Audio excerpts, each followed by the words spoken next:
കഴിഞ്ഞ 11 വർഷത്തിനിടയിൽ പ്രധാനമന്ത്രി ശ്രീ നരേന്ദ്രമോദി സർക്കാരിൻ്റെ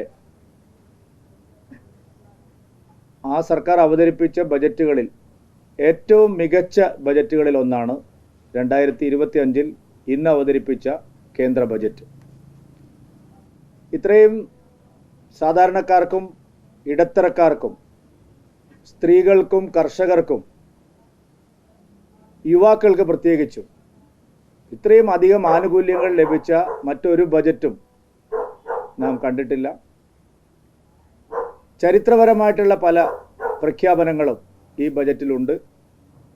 പ്രത്യേകിച്ച് ലോകം മുഴുവൻ സാമ്പത്തിക പ്രതിസന്ധിയെ നേരിട്ടുകൊണ്ടിരിക്കുന്ന സന്ദർഭത്തിലും നമ്മുടെ രാജ്യം അതിനെ അതിജീവിച്ചുകൊണ്ട് ലോകത്തിലെ ഏറ്റവും പ്രധാനപ്പെട്ട 3 സാമ്പത്തിക ശക്തികളിൽ ഒന്നായി മാറുന്നതിന് വേണ്ടിയുള്ള വലിയൊരു കുതിച്ചുചാട്ടത്തിൻ്റെ സൂചനകൾ നൽകുന്ന ബജറ്റാണിപ്പോൾ. ആദായ നികുതി പരിധി 12 ലക്ഷമാക്കിയതിലൂടെ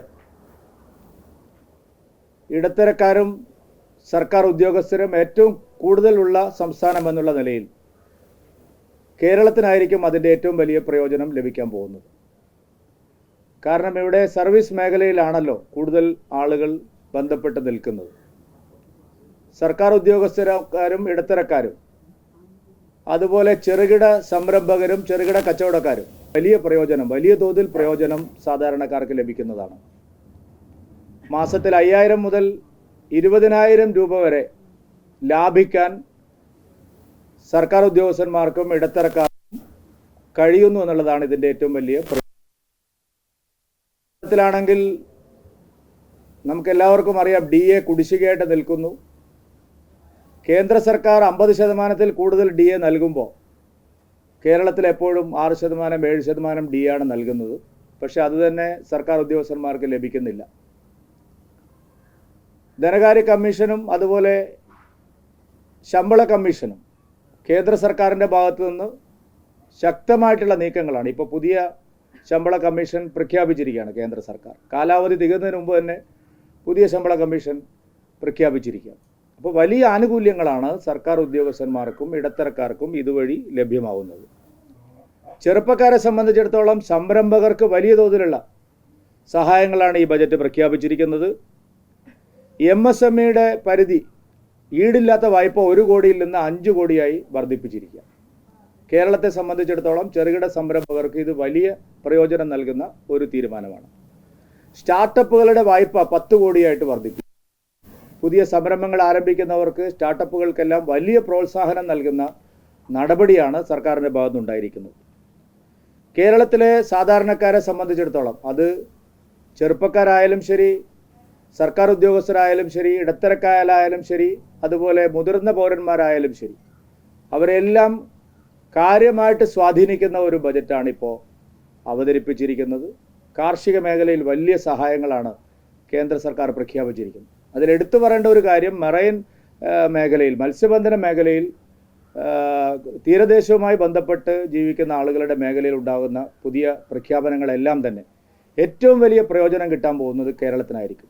ഏതാണ്ട് 700 കിലോമീറ്ററോളം തീരദേശമുള്ള ഇന്ത്യയിലെ അപൂർവം സംസ്ഥാനങ്ങളിൽ ഒന്നായിട്ടുള്ള കേരളത്തിന് ഈ മറൈൻ മേഖലയിൽ ഉണ്ടായിട്ടുള്ള പരിവർത്തനങ്ങൾ, ഇപ്പോൾ പ്രഖ്യാപിച്ചിട്ടുള്ള പല കാര്യങ്ങളും ഏറ്റവും അധികം പ്രയോജനമായിട്ട് വരാൻ പോകുന്നത് കേരളത്തിലെ മത്സ്യത്തൊഴിലാളികൾക്കും തീരദേശവുമായി ബന്ധപ്പെട്ട് ജീവിക്കുന്ന ആൾക്കാർക്കുമായിരിക്കും എന്നുള്ളതും നിസ്സംശയം നമുക്ക് എടുത്തു പറയാൻ സാധിക്കുന്നതാണ്.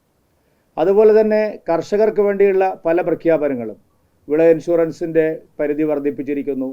അതുപോലെ കാർഷിക മേഖലയിൽ പുതിയ വായ്പകൾക്കുള്ള സംവിധാനങ്ങൾ ഏർപ്പെടുത്തിയിരിക്കുന്നു. ഇതെല്ലാം കാണിക്കുന്നത് കേരളത്തെ പോലെ ഒരു സ്റ്റേറ്റിന് വളരെയധികം പ്രയോജനം ലഭിക്കുന്ന ഒരു ബജറ്റാണിത്.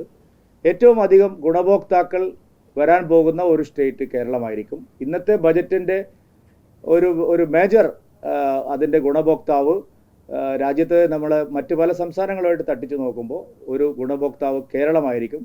കേരളത്തിന് ഇത്രയും പ്രയോജനപ്പെടുത്താൻ കഴിയുന്ന ഒരു ബജറ്റ് ഇതിനു മുമ്പ് ഉണ്ടായിട്ടുണ്ടോ എന്നുള്ളത് സംശയമാണ്.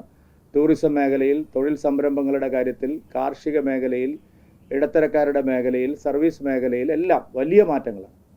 ഇപ്പോൾ ഇന്ത്യ പോസ്റ്റ് രാജ്യത്തെ ഏറ്റവും വലിയ ലോജിസ്റ്റിക് സെൻ്ററായിട്ട് മാറുമ്പോൾ നമുക്കറിയാം കേരളത്തിൽ പോസ്റ്റ് ഓഫീസുകളുടെ എണ്ണം എത്രമാത്രം ഉണ്ടെന്നുള്ളത്. കേരളത്തിലെ പോസ്റ്റ് ഓഫീസുകളെ സംബന്ധിച്ചിടത്തോളം മറ്റ് പല സ്റ്റേറ്റുകളെ അപേക്ഷിച്ച് അതിന് ഡെൻസിറ്റി കൂടുതലുള്ള ഒരു സ്റ്റേറ്റാണ്. കേരള ഫ്രണ്ട്ലി ആയിട്ടുള്ള ഒരു ബജറ്റാണ് ഇന്ന് അവതരിപ്പിക്കപ്പെട്ടിരിക്കുന്നത്. ശരിയായ നിലയിൽ അതിനെ പ്രയോജനപ്പെടുത്തിയാൽ അതിൻ്റെ ഏറ്റവും വലിയ ആനുകൂല്യം ലഭിക്കാൻ പോകുന്ന ഒരു സംസ്ഥാനം കേരളമായിരിക്കുമെന്നുള്ള കാര്യത്തിൽ സംശയമില്ല.